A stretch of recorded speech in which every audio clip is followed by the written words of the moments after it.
to be in a much more easier place, you know, and not as difficult as that. This, you know, when you have an environment like this, it will become, you know, difficult to manage your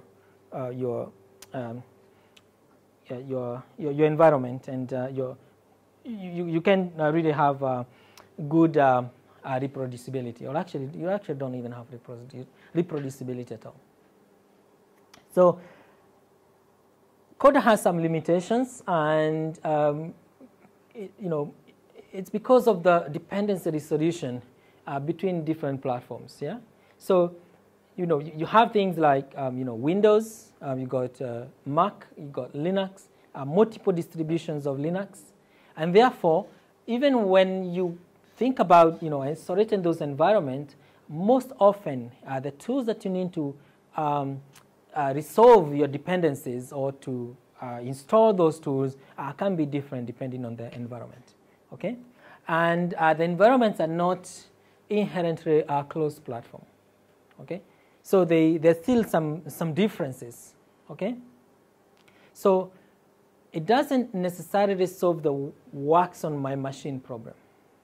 Okay, because if your machine is running on a different operating system, you still are not where you want to be. If I'm running on a Debian system and I got my code and environment and I got everything working there, and you're on a Windows platform or a Mac OS platform, it's not exactly a replication. Okay, so you got still some differences. There are ways of trying to resolve this. I know community efforts like GNU Geeks, which we'll not go into, but hopefully at a later date maybe we can get to talk about those environments. And that is, GNU Geeks is the right way of resolving dependencies and thinking about dependency hell. Okay, because you get precompiled binaries that just works across distribution, and that actually ensures you got exactly the same build, and it has a checksum. Okay, for now we are on Conda. We're building up to go to GNU Geeks. Okay, so that's the end of the lecture, and then we will go through a practical.